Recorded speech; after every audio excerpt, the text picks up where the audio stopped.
What's up, guys, and welcome back to another episode of Keeping Up with the Commanders. I'm Mason Kenahan. The offseason is finally here for the Washington Commanders, something that Washington fans have been wanting to hear for the last 4 months because it's been bad. But the offseason is officially here for the Washington Commanders. The Super Bowl has wrapped up. My Super Bowl pick was the Chiefs.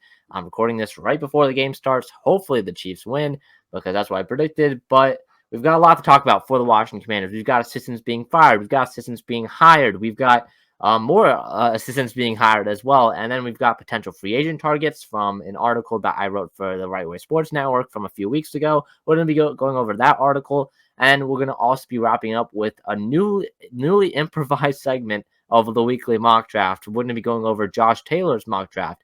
And I'm going to be talking more about how that segment's going to work now from here on out because it's going to be a little bit different.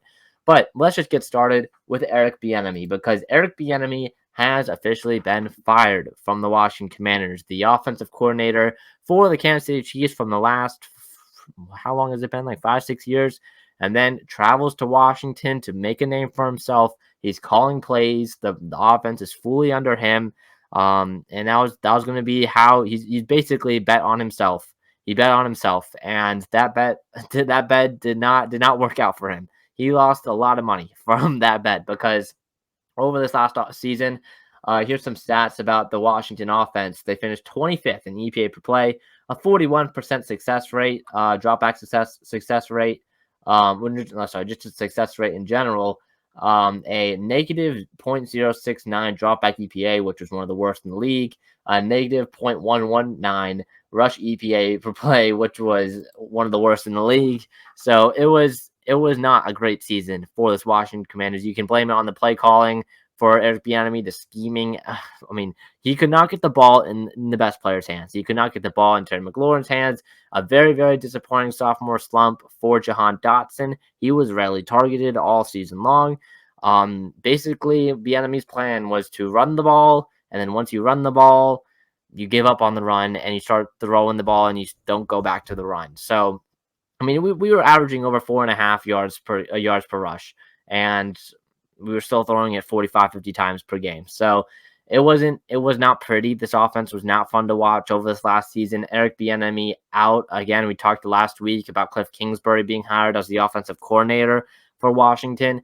Eric Bieniemy, who had that position over this last season, now will most likely head back to Kansas City. I know he talked with the Kansas City team during the Super Bowl, the past Super Bowl week, as the game was leading up to the Super Bowl. He gave him some motivational speeches and all of that, which, I mean, he's great at doing. The interviews that he did, especially his introductory press conference, was awesome.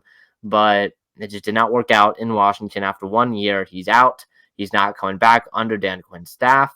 But yeah, let's talk about some people that are coming from to build out this Dan Quinn staff. We'll start with Larry Izzo, who was probably so far my favorite hire that Dan Quinn has made. Larry Izzo is coming in as the special teams coordinator for the Washington Commanders, the former special teams coordinator for the Seattle Seahawks since 2021, with Mike McDonald now being the head coach and Pete Carroll out in Seattle. That pretty much entire staff, Shane Waldron went to Chicago, and the defensive corner is also on the move as well. There's some other names in there as well, the quarterback's coach and some of the other offensive assistants that are moving out of Seattle. So the special teams coordinator, Larry Izzo, one of the best, if not the best probably not the best, but one of the best in all of the league. He's been the Seahawks special teams coordinator since 2021. He was there as an assistant special teams coordinator as well for a few years before that. His unit was ranked 3rd last year, according to PFF. He's a Northern Virginia native. He went to Broad Run High School, if you know where that is. He's a 3-time Super Bowl champion as a player. This is pretty much everything you could ask for a special teams unit that ranked dead last season, according to PFF. This special teams unit was, so if you do nothing, you get a PFF grade of 60. The special teams unit got a grade of 61. So it was very below average. It was almost beyond bad. If you get below 60, basically your backup is better than you. You're replaceable. So a 61 PFF grade as a unit, it was really bad. You can now lead this to say, oh, Jeremy Reeves, he was out for a while. There was no really consistency with the kick returner over the last few years. You had Antonio Gibson returning kicks, Dax Milne, you had J.D. McKissick at one point. You end up with Jamison Crowder returning kicks and Byron Pringle to end the season. So there was no consistency as a returner either. It was kind of a down year for Tress Way. Joey Sly was missing extra points. It was overall a bad year for Washington Commanders special teams. Larry Izzo comes in with a lot of experience, and I really like this move. He's one of the best special teams coordinators. He's been consistently good in Seattle over these last 3-4 years. He's one of the best hires we could have made. He probably is the best hire we could have made at special teams as a special teams coordinator. So I really like this move for Washington. I know, I believe it was Jeremy Reeves who vouched for the current special teams coordinator, but he was not cutting it. Larry Izzo comes in, a great hire for Dan Quinn. All three coordinators are now set. Cliff Kingsbury at offensive coordinator, Joe Witt Jr. at defensive coordinator, and now a special teams coordinator, Larry Izzo. I like this trio. I like where we're heading. Great hires for Washington. Moving on to other assistant coaches that have been hired by the Washington Commanders. We'll start with Jason Simmons. Coming over from Las Vegas, he was the defensive pass game coordinator in Las Vegas and the secondary coach. Comes over to Washington for the same role. A great coach, in my opinion. He coached up guys. He'd helped develop guys in Green Bay, spent time in Green Bay with Joe Witt Jr., the defensive coordinator for Washington currently. He helped develop guys like Jair Alexander and some of the other younger corners in Las Vegas as well. I really like this hire. I talked about him last week. He was coming in for an interview. He comes in now, and he's now the defensive pass game coordinator for the Washington Commanders. So I like this hire a lot. Simmons is going to be a very experienced guy coming in for Washington. That's a key thing with these head assistant coaches. There's a lot of experience coming in, a lot of different voices. It'll be interesting to see how much chemistry all these voices have and how they can fit together.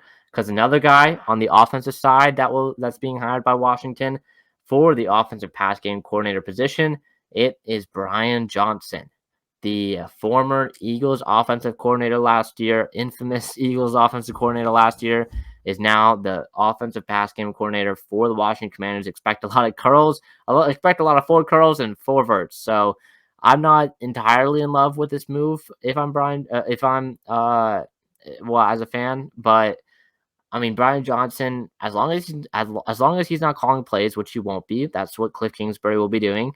As long as Brian Johnson is not calling plays, I'm fine with it. We're going to see how it works. Once more, another new voice from a different place. So I know Jason Simmons, Joe Witt Jr., they kind of worked together for a year or two in Green Bay, so they somewhat know each other. But Cliff Kingsbury, Brian Johnson, two guys that I don't think have ever worked together. Cliff Kingsbury spending time at USC, Arizona. Brian Johnson spending time in Philadelphia last year. Quarterback coach in Philadelphia a few years before that. And then with the Florida Gators as the offensive coordinator there for a little bit as well. So they haven't really, they don't really have a lot of chemistry. It's going to be interesting to see how all these coaches build chemistry throughout the entire offseason and all of that. So that'll be something I'm going to keep an eye on. But both of those hires, great hires in my opinion. Also, a great hire is we're keeping Tavita Pritchard as well. The quarterback coach currently came over from Stanford a little bit. He was great last year, in my opinion. I think Tavita Pritchard, he was definitely sought after. A lot of teams went and interviewed him for their quarterback coach position as well. So that was a guy that was very sought after. Same with Brian Johnson too. Some teams were interviewing him for their head coach position. So these are guys that were very sought after in the league. Larry Izzo had a bunch of other special teams coordinator interviews as well. So these are guys that are very sought after, guys that a lot of people wanted, and Washington was able to land these guys. Brian Johnson, some of these big names: Brian Johnson, Larry Izzo, Cliff Kingsbury. So it was great on them, because and that's not something that we've been able to do in the past. Dan Quinn, known leader, and he went to a Super Bowl, so he knows how to create a Super Bowl team. I'm not going to say Super Bowl winning team, but a team that was once up 28-3 in the Super Bowl against Tom Brady. So, I like these hires. I like these hires for Washington. Keeping Tavita Pritchard is awesome. That kind of doesn't really stunt the growth and development of Sam Howell if at some point we would have to rely on him again. So keeping Pritchard is huge. Randy Jordan, the running backs coach for Washington, is heading over to Tennessee, joining Chris Harris over there. I know Chris Harris is the new defensive coordinator of the Tennessee Titans, but Randy Jordan, the running back coach in Washington, great running back coach. I got to speak with him at training camp last year. He seems like a great person heading over to Tennessee. So it's going to be interesting to see what happens now at the running back coach position. Is it going to be a promotion for Jennifer King, the current assistant running backs coach, or are we going to go outside the building to fill that position, to fill that need? So Randy Jordan, very, very experienced, over, I believe, 20 years of coaching experience, leaving the building, going over to the Tennessee Titans. We're going to see who fills out as more and more come in these positional coaching jobs. But the ones I like so far, I don't have anything opposed to any of the ones that we've hired. I don't know if it's kind of delusion or what, but I like the Jason Simmons hire. I like the Larry Izzo hire. Two proven guys. Brian Johnson, he was again, before he was the Eagles offensive coordinator, a lot of teams wanted him to be their offensive coordinator. Very sought after. He kind of rose up the coaching ranks pretty quickly, maybe a little bit too quickly, and that's why things didn't really work out for this Eagles offense last year. But as long as he's not calling plays, I'm happy with it. He's got a lot of experience. He's very knowledgeable. I like that hire a lot. Keeping Tavita Pritchard is awesome. Seems like a really cool guy as well. Losing Randy Jordan, I think, does hurt a little bit, as I think he was a pretty solid running backs coach. He helped develop Ryan Robinson, Antonio Gibson's rookie year, and all of that. So that one definitely hurts a little bit. But some of these other newer guys that are coming in, great so far for Washington. I really like them. So those are the guys that we're bringing in for the assistant coaching jobs. Now moving on here to potential free agent targets. I'm going to have the link in the description to this article I wrote for the Right Way Sports Network a few weeks ago. I'm pretty much just going to go through it. These are five of my top players for the Washington Commanders to target. I'm not going to be including guys like Josh Allen and Brian Burns, as I expect those guys to get franchise tagged. But I am going to be including Bryce Huff, who is my first guy. I think Bryce Huff is a great player for the New York Jets. It does not sound like they're going to have the money to bring him back next year. They're not expected to bring him back on a franchise tag or a long-term deal. So I expect Bryce Huff to be a free agent. He finished 2023 ranked in the top 10 in pass rush win rate. He finished 2023 with 67 pressures and 10 sacks. He finished with more pressures than Rashawn Gary, Trayvon Walker, and Montez Sweat. And I think he could definitely be an impact player. He's only, I believe, 25 or 26. He's going to be an impact player, a former UDFA in 2020. Yes, former UDFA in 2020 for Bryce Huff. So that was my first guy. My second guy, Frankie Louvu, the off-ball linebacker from the Carolina Panthers. He was formerly on the New York Jets as well. He went over to Carolina. He's been one of the best linebackers over the last couple of years in Carolina. He finished 2023, 7 sacks, 20 pressures. He's great in coverage as well. He's only 27 years old. Our current linebackers that are under contract, Jamin Davis, Andre Jones, and Brandon Bayer-Randall. Those are the only 3 linebackers under contract for next year. I don't expect us running it back with David Mayo and some of those other guys. So David Mayo, and I think Khalil Hudson is also a free agent. So not sure if he's going to come back, but I don't expect it to run it back with David Mayo. So Frankie Louvu, bringing him in on a cheaper deal, I would not mind. You can play both 4-3 or 3-4 depending on what Dan Quinn wants to run, which is most likely going to be 4-3. So we'll see what happens. His OTC contract evaluation is just over $10 million per year, which is a little bit rich for me, but I mean, it's an off-ball linebacker, so that's a little bit rich. But if we can get him on a little bit cheaper deal than that, I would not mind it. My third guy is another off-ball linebacker, a guy that I really wanted Washington to target in the first half of this season as a potential trade guy. It was Jordan Hicks. He's coming off a very scary leg injury that he suffered right after the trade deadline, but it seemed to really be a lot of rumors about the Vikings potentially moving on with some of their veteran guys like Danielle Hunter and Jordan Hicks. Luckily, Washington didn't trade for him then because he had a pretty scary leg injury that kind of ended his season or right after that. But he's going to be 32. He's coming off that leg injury, so it's a little bit older. It's going to be more of a risk, but he can help develop some of these younger linebackers like Jamin Davis over the final course of his last year of his contract. So I would not mind bringing him in as like a veteran guy. I think he could be pretty good. Dalton Schultz, the tight end, on the Texans, I would kind of expect Dalton Schultz to return to Houston. I would say maybe on a cheap contract, because he's been a huge help for CJ Stroud in his development over the course of his rookie season.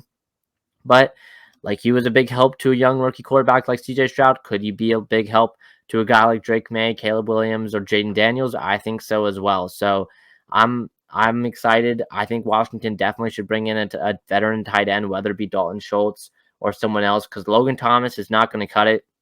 And speaking of cut, because I think he's going to get cut after this at some point.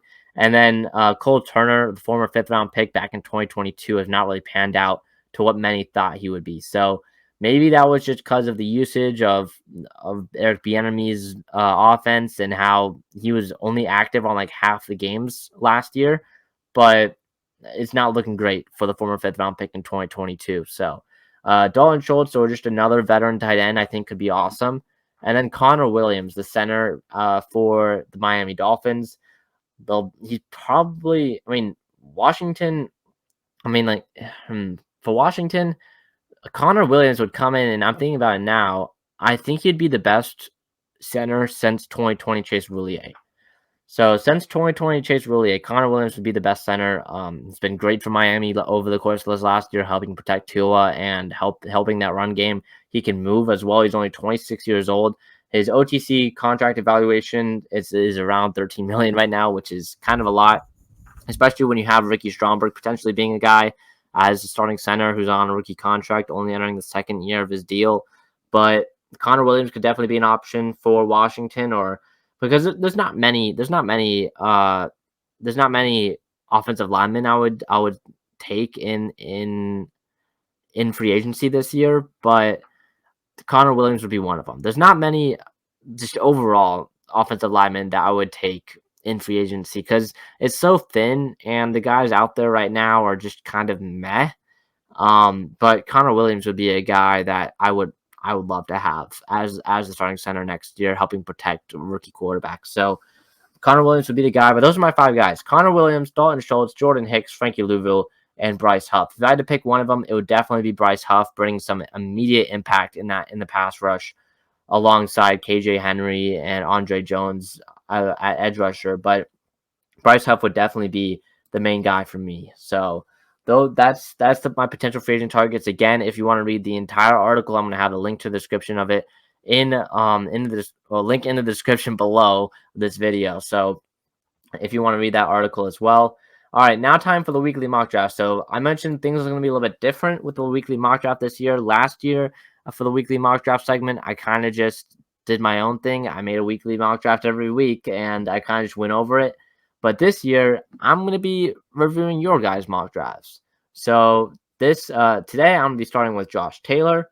I'm just going to kind of go through your mock draft and kind of give it a grade, A through F. I know PFF gives it a grade. I'm going to give it my own grade.